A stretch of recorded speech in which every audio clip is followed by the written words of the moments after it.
Brian, are you with us? I sure am. Great to be with you. I love that music. Oh, aren't they great? Yay, Brews Brothers! Here every week. We just love it. Yeah, it's fantastic. Well, Brian, there's been a lot of excited buzz at the Darkwood Brew Facebook page about you coming on, people trading which books they've enjoyed from you. I got to tell you, you have so doggone many books. I keep having to add whole feet to my bookshelves just to keep up with these. Generous Orthodoxy, especially there are a lot of buzz about that one. Now you have this new one. What's the new one? The Naked Spirituality. Naked Spirituality, that's right. We'd have a lot more buzz if the cover was a little more graphic, but yeah, just the title. I have not read with that one yet, but I'm very much looking forward to reading it. I'm kind of scared, though. What's inside? I think you'll enjoy it, Eric, but it's really a book about spirituality. In some ways, it's saying if we move into this new territory, if we believe love wins, if our view of God is not one based on fear and avoidance of punishment and that sort of thing, what does that look like in the spiritual life? So that's what Naked Spirituality is about, kind of trying to strip away a lot of the accretions and distractions that I think trip a lot of us up in our spiritual growth. That's great. I remember in my years at Princeton Seminary, some of the students kind of commandeered the Princeton Seminary logo, put it on a T-shirt, and underneath the logo it said, "Pray naked." They're selling those shirts. It drove the administration crazy. But I got the feeling you're not talking about praying naked necessarily, but... Well, in a manner of speaking, that's exactly what I'm talking about. Okay, great.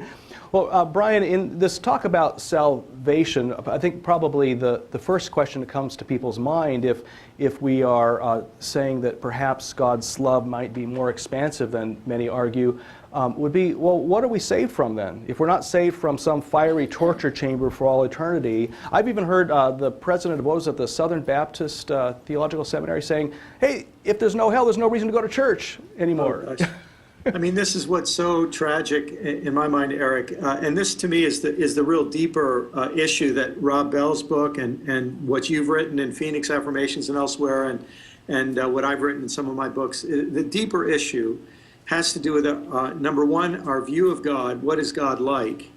And number two, what is our view of the big story, the biblical narrative? And what's happened in Western Christianity, by the way, this isn't as true in Eastern Christianity, in the faith of Eastern Orthodoxy. Right. But in Western Christianity, we became very obsessed with a certain storyline that says God is perfect and despises imperfection. And in fact, God is incapable of responding to imperfection with anything other than rage and torture. God has to vent fury on imperfection. And if this is our view of God, then ironically, our greatest enemy is God. In other words, if there were no God, we would just die and that would be it. We'd have to deal with a short and maybe some people would say meaningless life, but at least you wouldn't face the prospect of eternal conscious torment. But in this view of God, then ultimately what we have to be saved from is a part of God, what's called the wrath of God. And of course, in our various Christian theologies, we find ways in which the love of God saves us from the wrath of God, or we might say the Son saves us from the angry Father. There's a lot of different ways this works out, and depending on theological sophistication, we would express it more and less bluntly. But in my understanding, God is never the enemy. God is never the one who's against us. The enemy is us. We're the ones who work against God and against one another and against creation. So, in I think a more deeply biblical and Christ-centered view, the enemy is human evil, human greed, lust, pride, and so on, and and especially human violence. And what God is in the process of saving us from is God is saving us from that of being factories of evil and helping us to become doers and willers of good. Beautiful. And where does Jesus factor into any of this? Well, let me first say something, because sure. you brought up the church, and where does the church factor in this? Well, look, if a person feels they have no problems with evil, they would have no need to go to church. But for the rest of us who realize that we still have violent and prideful and vengeful and greedy and lustful and addictive tendencies in our personalities, we want to be part of a community where we're going day by day, week by week, year by year, to be sucked out of ourselves so that we love God with all our heart, soul, mind, and strength, and love our neighbor as ourselves. So in my mind, the church becomes a school of love. Now, when you talk about where does Jesus fit in this, well, I mean, this is to me what's so exciting, because there's 1,000 answers to that question. But it also shows how tragic it is that for a lot of people, if they don't have Jesus as their get out of hell free card, they can't see any value in Jesus. And, you know, if I had hair, I'd pull it out. I'll pull out a few for you, Brian.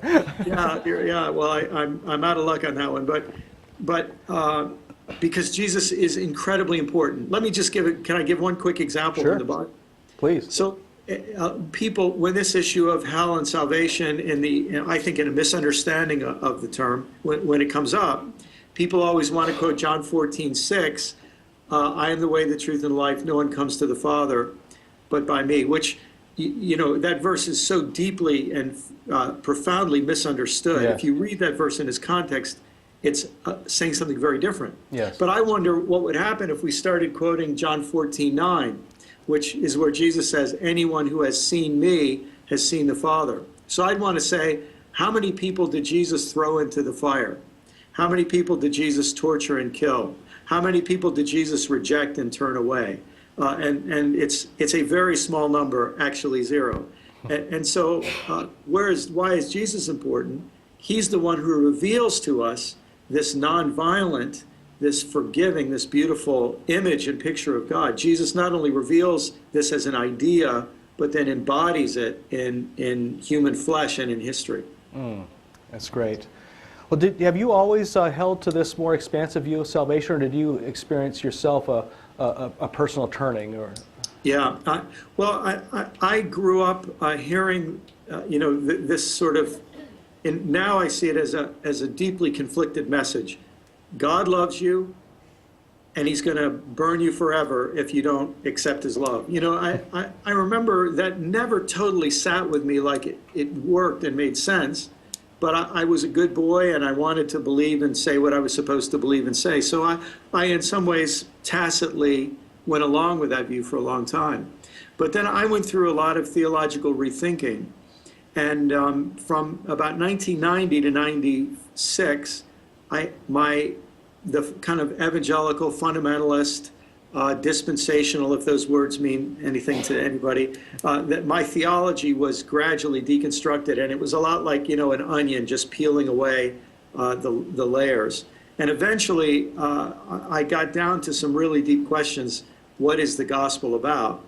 And when I discovered that the gospel was Jesus' proclamation of the kingdom of God or the kingdom of heaven, but that doesn't mean an evacuation plan upward, but it's God's transformation plan coming downward, God's will being done on earth as in heaven, that changed everything for me and forced me to go back and reread the Bible.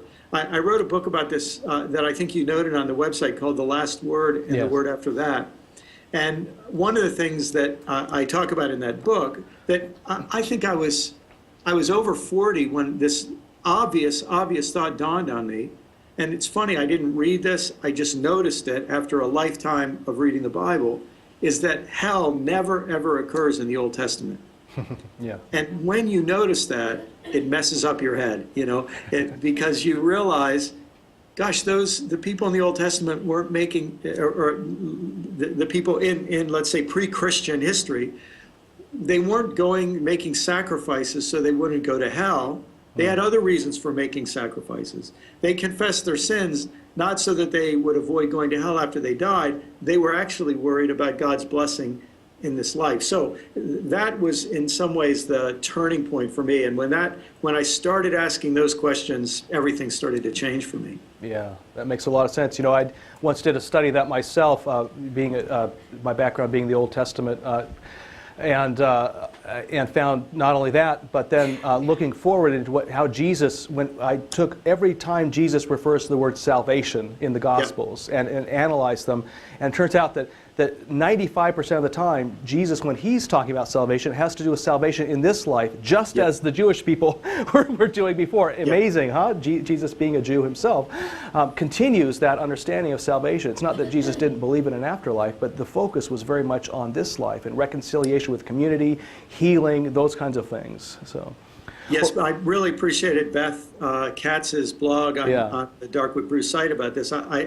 I think we do have to rediscover and resituate Jesus as a Jew rather than as a Christian, and that changes everything for us, I think. Yeah. You know, it's remarkable when you go back and just study, you know, ancient history to realize that the ancient Israelites were surrounded by people who were obsessed with the afterlife. You think of the Egyptians with the pyramids. You think of the Babylonians and Zoroastrians. The afterlife was deep in their minds. You go back even to the era of the Epic of Gilgamesh. And for the Jews to resist a belief in the afterlife, that required some work. They had to be different in order to maintain that belief. Yeah, or at least an orientation that way, yeah. So they believed in a Sheol, but they didn't really pay that much attention. It's kind of a place where all people go, but it wasn't a sorting out the sheep from the goat, so to speak. Yeah. That's right. And one of I don't think this is something you could ever actually prove, but it's one of those if the shoe fits kinds of things that make sense for me. But when you look at what belief in the afterlife did in Egypt, it meant that most people's lives were worthless, and their only hope for afterlife was to hitch their wagon to the Pharaoh. And it ended up playing into this system of oppression of the masses.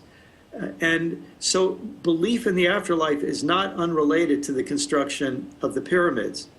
And so I can see why the Jews would say, we don't want to be part of any system where fear of death makes you a slave to a dictator. And you can see some great wisdom in that. That's a fascinating point. Hey, Brian, we have a question. Some people on the chat have been asking some questions here. We want to honor one of those, and also those of us in the coffee house. If you have a question, we'll take one of those. And I really appreciate the fact that also you'll be sticking around for Backwood Buzz immediately after Darkwood Brew ends, and we'll do about 20 minutes of Q&A with you. And so, Josh, where are you, Josh, our social media guru? There you are. Here. Brian, everyone's going wild on chat right now. Thank you so much for joining us. We have one person in particular that's wondering about how we reconcile this idea of evil and instances of evil in particular, such as people like Hitler and Mussolini they were named with this idea of universal salvation. It doesn't seem to fit well, or sit well, I should say, with a number of people. Yeah. What are your thoughts on that? Well, here's where it gets tricky, and I'll share my perspective on this, and then, you know, Eric, you might have some thoughts that could be the same or different. I'd be interested in what you'd say too, but I think one of our problems is because we've been so formed in this heaven versus hell bipolarity or duality that we've missed the deeper meaning of the word judge in the Bible. And the Bible holds up God as judge. Judge, though, is something good. For example, in Psalm 98, it says, shout joyfully to the Lord, all the earth. Break forth and sing for joy, for the Lord is coming to judge the earth. He will judge the world with justice and all nations with equity. So the picture of God coming to judge the earth in people's minds isn't like, oh no, you know, or finally the bad guys will all go to hell. No, to judge, I think in the Bible means to set things right according to God's sense of justice.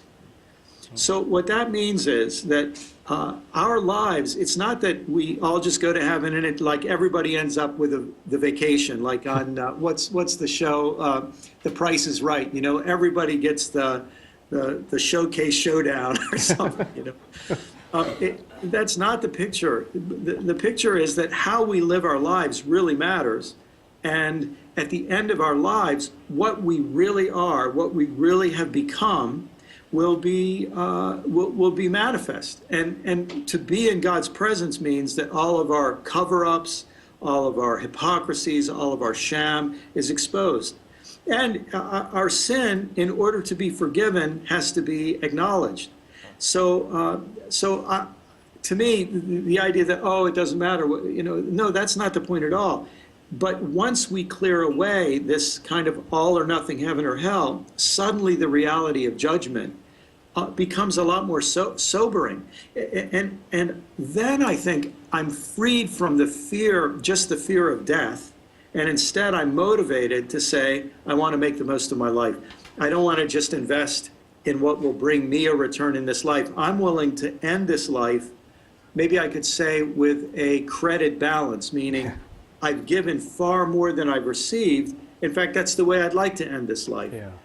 Anyway, a couple thoughts on that. And perhaps then that God is, if God's justice isn't about retributive justice, but restorative justice, Exactly. then boy, I would love to be judged, because I want to be restored, Yes. in relationship. I want that filth to be cleared away.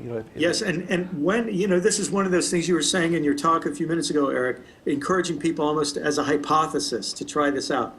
Try reading in the Bible this, wherever you see the word judge or even the word condemned. We assume condemned means sent to hell, but no, condemned means we're going to call a spade a spade. That was wrong. That was shabby, what you did. That was evil, what I did.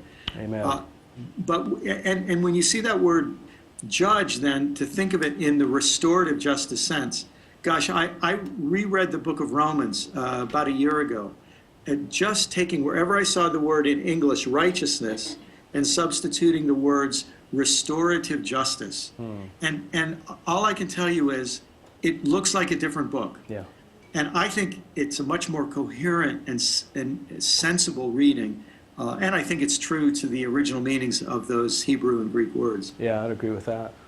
Well, Brian, we have one question from the coffee house here, also, Shannon. At what point do you defend what is good? Because that's acting out of love. At what point do you maybe, this is a really strange question, I'm sure, but when do you act out in violence to defend, to protect somebody from violence? Let's say my children, for example. I'd like to think I could be somebody like Jesus or like Gandhi and turn my other cheek and just live my life and not let violence afflict me in any which way, but I also know myself well enough to know that I'm a fighter, and and I would do so to protect the lives of anybody that I thought was innocent. Yeah. So I'm just wondering, at what point does it become fear and stop being love? That's great. Your name's Shannon, right? Yeah. Well, first of all, Shannon, that's a fantastic question. And I wonder if I can give you sort of some advice rather than an actual answer to your question. And the advice would be this: take pacifism and just put it aside for a minute. And for example, we immediately go, what if someone was rushing with a gun or a knife to attack my child, or just as in earlier, we go to what about Hitler and what about bin Laden? But let's put that aside for a minute and let's just acknowledge how much trouble we have in the world because we try to cure violence with violence. And if we spend long enough paying attention to the degree that when we try to cure violence with violence, if it succeeds, then we're more likely to choose violence the next time a problem comes up. So the success of violence in curing violence increases the likelihood of using violence. And I don't think there's any way out of that vicious cycle unless we start by saying that I would like to find a way of dealing with evil in the world that transcends violence. And if that's our goal, then our goal is to be active peacemakers, not just to be nonviolent, but to actively be engaged in the making of peace. And with that in mind, if you read the Sermon on the Mount, suddenly the Sermon on the Mount looks like a manual for proactive, or maybe to borrow a term from President Bush, preemptive, but not preemptive war, preemptive peacemaking. So the turning of the other cheek is not an act of passivity, it's an act of courageous resistance against evil. If you think of it this way, somebody, whacks you on the cheek, you could run away, you could fall down and cry and beg for mercy, you could pull out a knife and stab them back, or here's this completely different option. You stand up and you say, I'm not afraid of you, I'm not going to let your violence intimidate me. And it's this courageous response. Now, that doesn't solve all the problems, but if we're trying to get to a better place, that's where I would want to go first. And rather than defending sort of an ideal of absolute pacifism, I would rather start by really feeling the self-defeating nature of violence. And I would like to commit myself to being an active peacemaker. And for you, when you call yourself a fighter, I think what that means is you're courageous, you're energetic, you're passionate. And that's where that kind of passion can be so powerfully put to work. Brian, I'm Chris Alexander. I'm the associate pastor here at Countryside. It's nice to meet you. Great to meet you, Chris. Thanks for coming with us so we could ask you some questions directly. Recently, I went to a lecture by John Shelby Spong, who, when he talks about reinterpreting biblical language, maybe, or the story of the biblical account through Jewish eyes. And you mentioned that a little bit earlier, that Jesus is first a Jew and not a Christian. And how does that reinterpret how we read the Scripture? Do you have anything more you want to say about that? Well, it's a really, really huge subject. Maybe the two most important things I could say is, first, I really think Jesus is absolutely wonderful. And I think when we let Jesus free in his native environment, he is even more wonderful than before. It's like if you go to a zoo and you see a lion pacing back and forth in the cage, well, that's okay, it's nice, but when you see one out in the Serengeti Plain in Africa, so much better. And I think when we put Jesus back in his context as a Jew, as an oppressed minority, as a colonized person in an occupied country under a military religious dictatorship, my gosh, is Jesus ever more dynamic and more rich and more wonderful than ever. And then the second thing I think that does is it forces us to say, is our primary confidence in a religious institution or a religious tradition called Christianity, or is our primary confidence in Jesus and what he was about? And, I love Christianity. I'm a Christian. I love our tradition. I also acknowledge it's got a lot of ugly, dark spots in it. But my confidence is not in Christianity ultimately, it's in Jesus. And when Jesus becomes the gift and the issue, it allows us to engage with people of other faiths in a different way. So that to me is a very positive and needful thing. Thank you. I was reading the article in the Christian Century this month from Peter Marty, who says similar stuff. Being Lutheran, I tend to read Lutherans, but he says that it's not Judaism or Christianity or Muslim or any of those things that saves, that it's God that saves. Yeah. And that seems to be just in tandem with exactly what you're saying. I think that's very important to hear that word. Yeah. We have a question for you from the internet as well. Josh? Yeah, we have compiled quite a large number of questions, actually. But we won't get to them all probably, but we'll do what we can. People are still wondering about this idea of what it means to be a courageous peacemaker, and they're really loving this idea. And if you could expand a little bit more on that, and also perhaps even talk about what it looks like in your life, and how you try to live that out. Great questions. And because you said that we've got a lot of questions, I will err on the side of being brief, and if anybody wants to follow up, you can. But the first thing I'd say is literally just read through the book of, or read through Matthew 5 through 7, the Sermon on the Mount, with that question in mind. And let me just hit some high spots. So it starts off, attitudes that we need: poor in spirit, merciful, meek.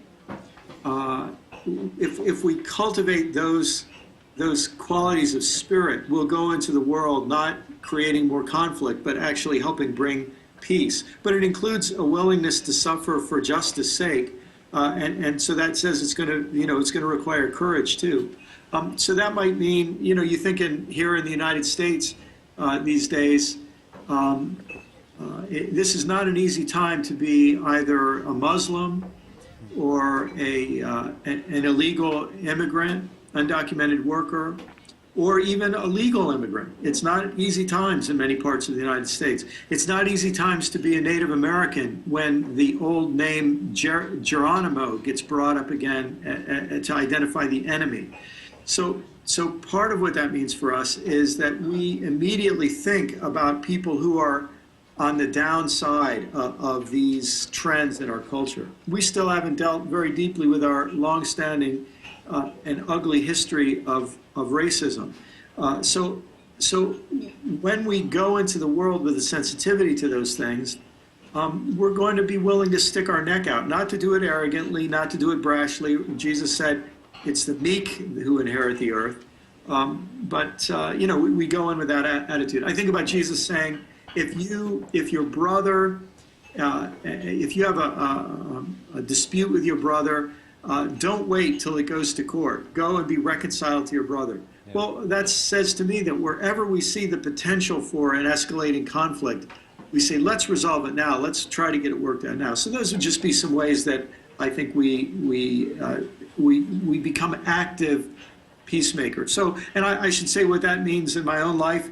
It means a lot of things. It means I build relationships with people across normal barriers of race, sexual orientation, social class, political party, religion, and so on. And I try to be a bridge and try to listen and I mean, it's not hard. A lot of it's hospitality and friendship. So those are some very practical ways we make a start. Oh, got a question over here. As someone who's a kind of recently recovering evangelical, let me ask your evangelical background this question. One of the things that seems to be very central to the traditional non-expansive view of all of this is the what I call the last breath theory. The idea that once you've taken your last breath as a human being, it's a settled thing. It's up or down. Well, where did we get that idea? And can you maybe just comment on that? Sure, it's a very, very good question. And again, the starting point in the background you and I both share is that what has to happen with your last breath is you better say the sinner's prayer so that your sins will be forgiven, so you'll go to heaven. You know, it's ironic. One of the Bible passages that's often quoted, I believe it's Luke 18. I won't look it up right at the moment, but it's the story of the rich man and Lazarus who both die. You know what's so ironic about people using that story to prove something about the traditional view of hell? According to that story, the people who go to hell are the people who are rich and who don't do anything to help the poor. The guy who goes to hell, the rich man in that story, it says nothing about what religion he is, whether he said this or that prayer or not. So it's just funny how we selectively quote certain passages of the Bible, but the Bible's a whole lot more interesting than we often flatten it out to be. What I would say is, when it comes to judging where somebody else stands with God, that is just not my business. I'm not God, and I don't want to take any liberties to make a judgment of where a person stands with God. You know, C.S. Lewis said something very wise about this. He said, we don't know what it's like to be in somebody else's shoes. So you might have somebody who has, I think his example was, a pathological fear of cats. And to be sitting in the room with a cat takes more courage for him than for somebody else to go into the front lines of battle. And, only God knows what people are working against. So we're just completely out of league in making assessments of how a person stands before God. I also think, Brian, that last breath kind of theory comes from a basic understanding that this life on this plane is a test. That's what we're here for, is to be tested by God. Either we go up and down, we fail, or we pass, rather than seeing this as a journey we take, and a journey where we're not trying to journey to heaven, but actually to become more and more fully human. Yes. The creations that God has given us. And so this journey and this testing, the testing is more like the refiner's fire that kind of works out these ways we try to be something other than ourselves. That's right. So well said. My friend, you probably, a lot of you know the name Shane Claiborne, and Shane and I were once talking about that verse. It's in the book of Hebrews that says, "Our God is a consuming fire." And Shane pointed out, a consuming fire is a purifying fire. Yes. Our God is a purifying fire. And when you think about it, God could not be the kind of fire that burns up and destroys good things. God could only be the kind of fire that purifies and eradicates evil things. And what that would mean for individuals is that whatever good of the image of God remains after we've purged away everything else, that's what's salvaged and what's precious from this life. And all I would say about that, the only other thing I would say is that Jesus said, many who are last will be first. So I just think we should always be aware that our assessments are very, very limited.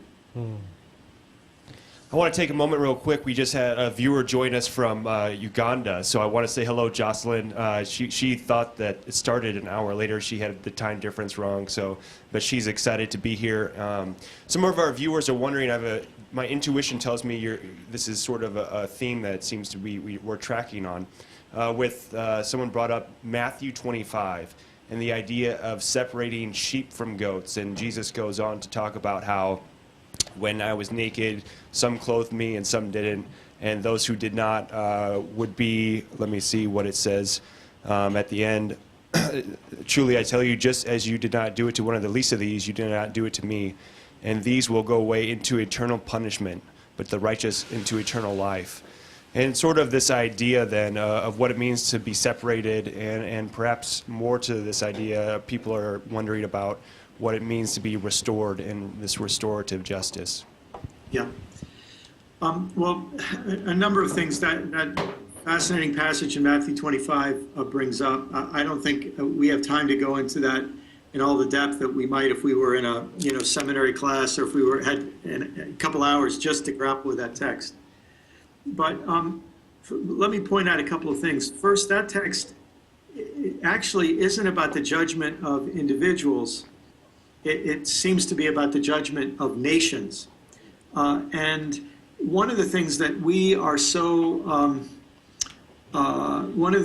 so obsessed with as modern Western people is that everything is about us as individuals, whereas in the ancient world, and for people who don't live in modern nation states, your identity is so much more wrapped up with the identity of your group.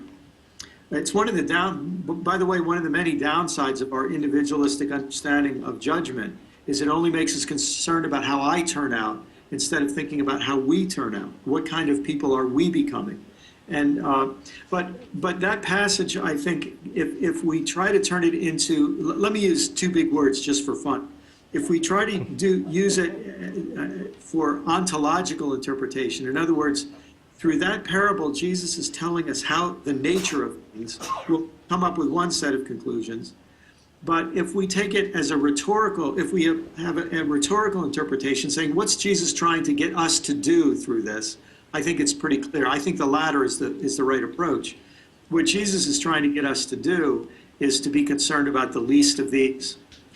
So the measure of our judgment, or the measure of God's assessment of us as individuals, but I think especially as groups, is how we treat the least of these, how we treat poor and the naked and the prisoners and the marginalized and so on, and the strangers and aliens, by the way. So suddenly, if you read that passage in view of the kind of debates we're going to have in the United States And we just had someone join us in Uganda. And in Uganda, there are laws being passed about how we treat certain marginalized people.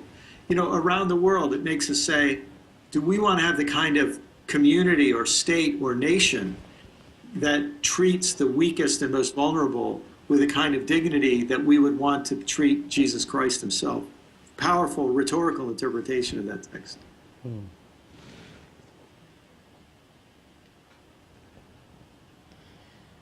We have lots of issues in our humanity that is enough reason to bring us to church. That was one of the things you alluded to earlier, that you don't have to come in order for salvation. You've got enough issues of your own to bring with you to church. You want to speak to that a little bit more?